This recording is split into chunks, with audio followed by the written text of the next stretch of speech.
আসসালামু আলাইকুম ওয়া রাহমাতুল্লাহ।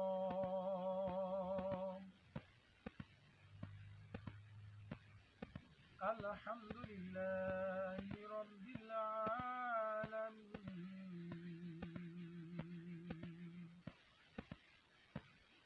আলহামদুলিল্লাহি রাব্বিল আলামিন।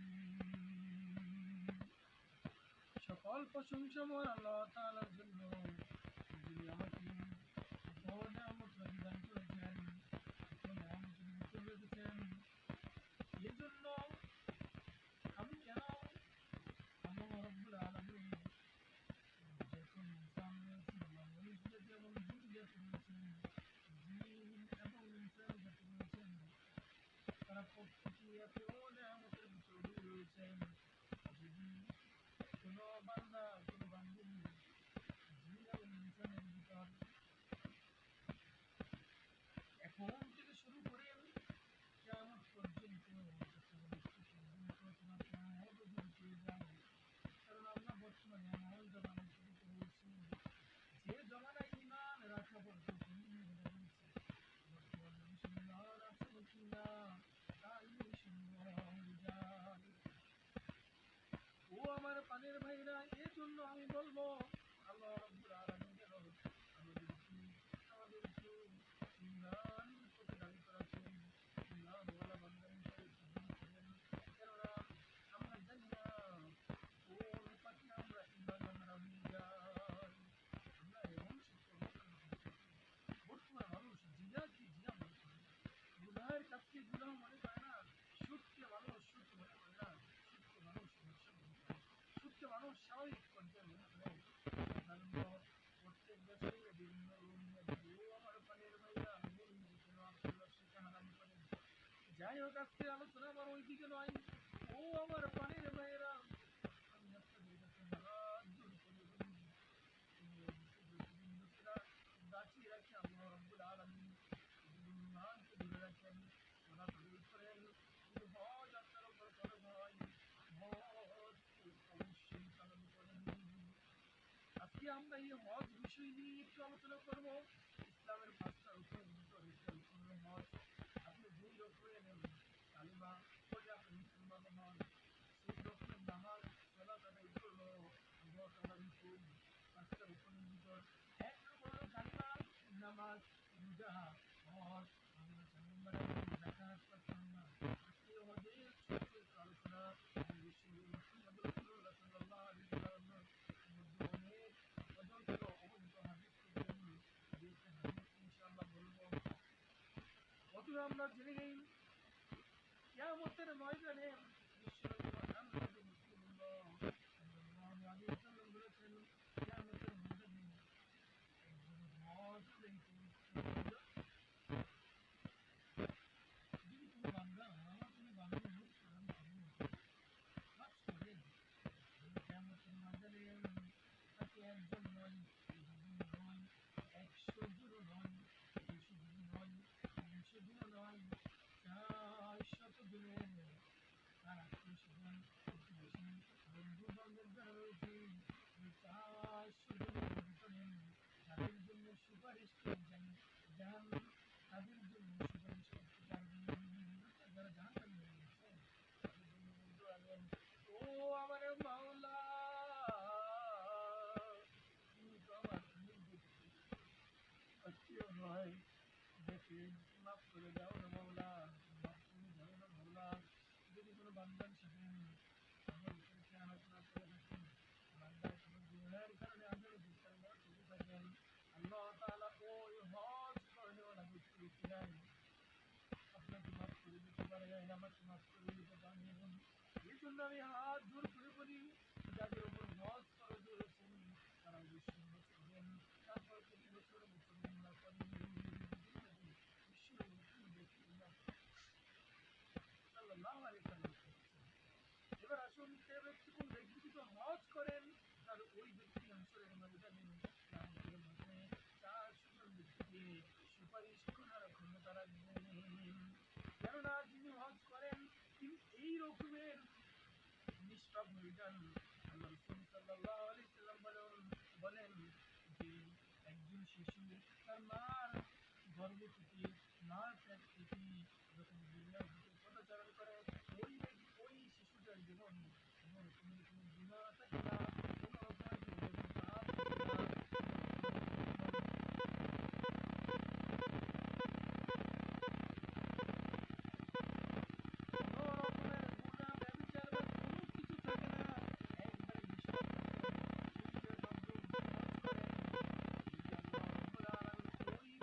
আমার পানির বাইরে হজ কবুল হওয়ার জন্য শর্ত রয়েছে, কি রয়েছে?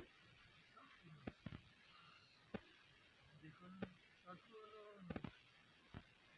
আপনাকে হজ কবুল হতে হবে, এবং হজ করার সময় হজ আল্লাহ রাব্বুল আলামিনের এত বড় নিয়ামত, এত বড় নিয়ামত হাসিল করার জন্য অবশ্যই কিন্তু আপনাকে হালাল মাল দ্বারা হজ করতে হবে। কেউ যদি হারাম মাল দ্বারা হজ করেন, তার হজ কখনোই কবুল হবে না। কেউ যদি হারাম মাল খেয়ে সলাত আদায় করেন, তার সলাত কখনোই কবুল হবে না।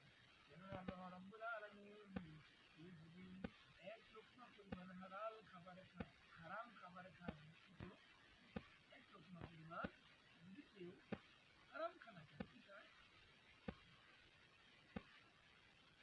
তাহলে ওই বান্দা এবং বান্দি, ওই মুসলমান দাবি করা বান্দার, ওই মুসলিম দাবি করা বান্দির আল্লাহ রাব্বুল আলামিনের দরবারে 40 দিন পর্যন্ত কোনো ইবাদত বন্দেগী কবুল হয় না।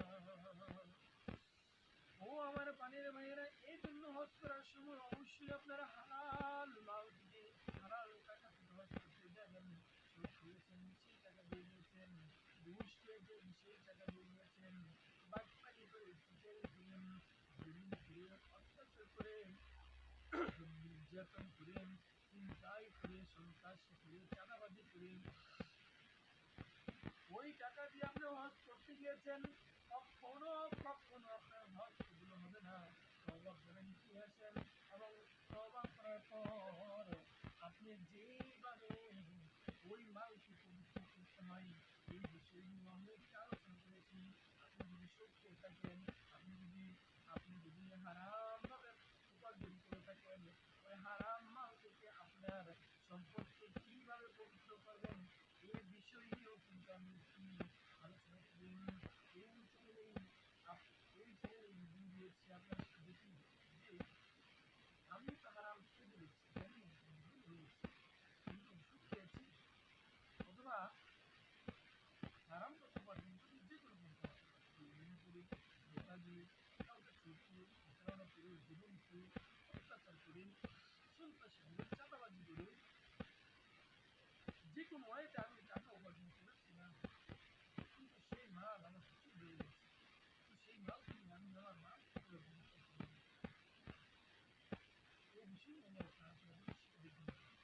ও আমার পানের ভাই, আজকে বলতেছিলাম হজ যদি আমরা কবুল হয়, তাহলে একজন নয় 400 জন। কত জন? আসলে আপনারা, আমি কিন্তু বয়ানের তো অনেক করি না, এগুলো রাসূল সাল্লাল্লাহু আলাইহি ওয়াসাল্লামের যখন আলোচনা করতেন, তখন ওই আলোচনাটা যেন, যে সামনে যে মুসলিম ছিল, সামনে যে শ্রোতা ছিল, তারা যেন ভালোভাবে বুঝে এই বিষয় কীভাবে আলোচনা করতেন। যাই হোক, আমি বলতেছিলাম এই জন্য আমার পানির বাইরে হজ যদি কবুল হয়, 400 জন ব্যক্তি, 400 জন আল্লাহ তাআলার বান্দা বান্দীকে হাসরের ময়দানে সুপারিশ করার যোগ্যতা রাখবে। কোরআন হাফেজ যারা হবেন তাদেরকে দিবেন, যারা আলেম হবেন তাদেরকেও কিন্তু সুপারিশ করার সুযোগ দিবেন। তিনি কোরআন হাফেজ হবেন, তিনি আলেম হবেন, তিনি হজও পালন করবেন, তিনি কথা বলে দিবেন। ও আল্লাহ, তোমার নিয়ামতের শিক্ষা আদায় করি, শেষ করতে পারবো আল্লাহ, তুমি কবুল করবো আল্লাহ, অতি শীঘ্রই কবুল করবো আল্লাহ। যাই হোক, এই জন্য আমরা যখন হজ করব, আমরা অবশ্যই হালাল টাকা দিয়ে যাব। আল্লাহ রাব্বুল আলামিন বলেন, আল্লাহ রাব্বুল আলামিন, হে আল্লাহ, আপনি আমাকে এইরকম হজ নসিব করবেন।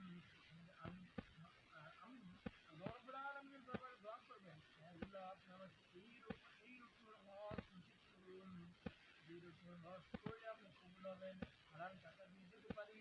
উক্ত হাদিসে গুনাহ মাফের যে কথা বলা হয়েছে, তার অর্থ এই নয় যে কাজা আদায় করা যায় এমন সেসব আমল জিম্মায় রয়ে গেছে তাও মাফ হয়ে যাবে।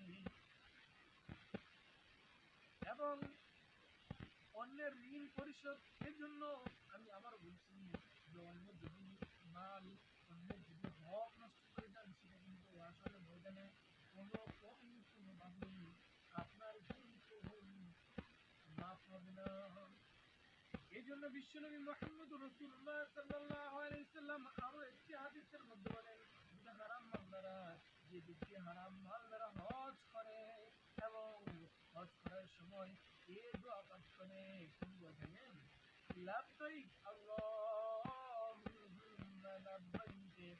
তখন আল্লাহ রাব্বুল আলামিন বলেন, তখন এই অর্থ দ্বারাই, হে আল্লাহ, আমি আপনার দরবারে হাজির।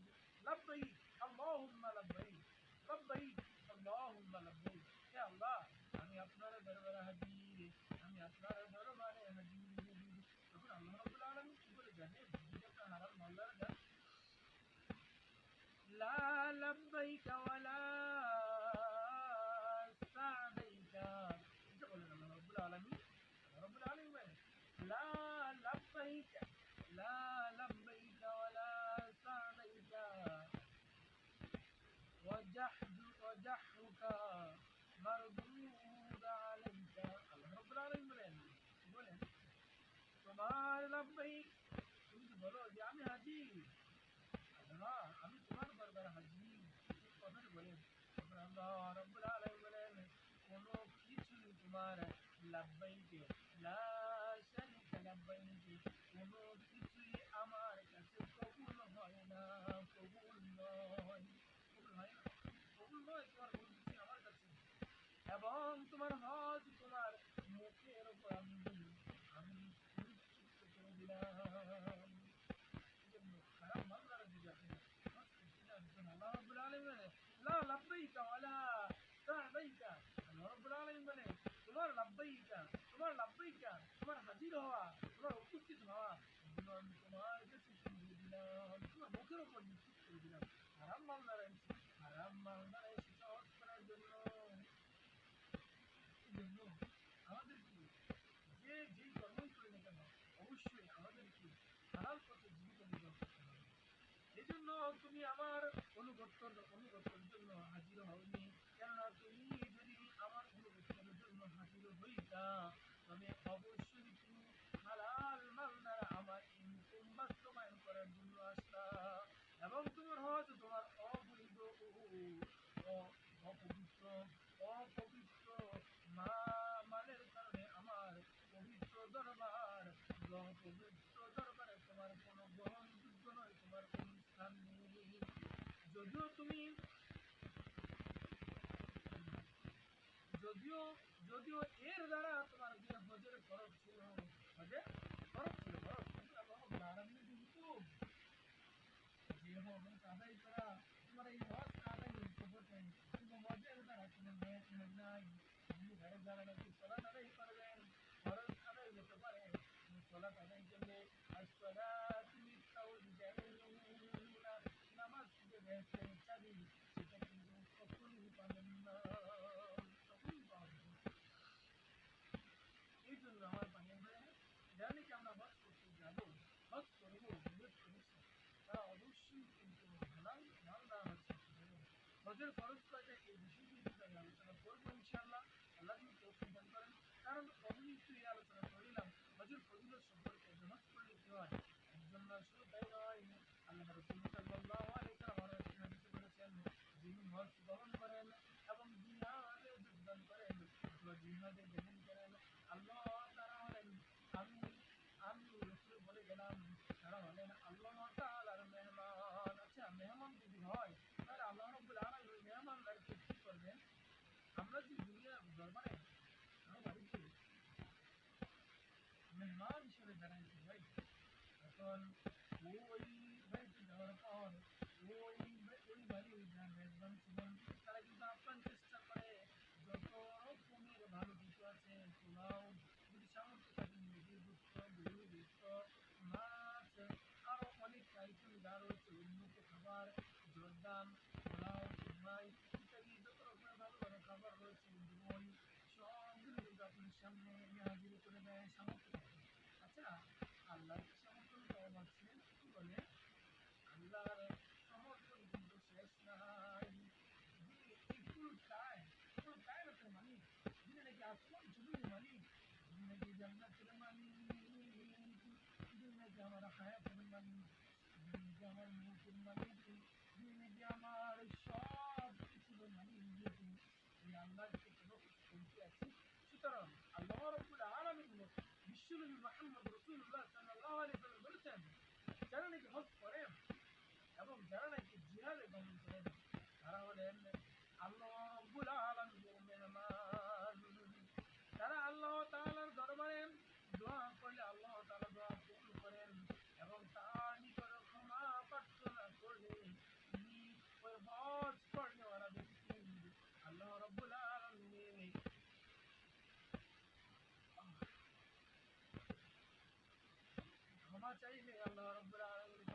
তাদের শিখে ফেরে তারা কি করে মুস্তফা করে তারা করে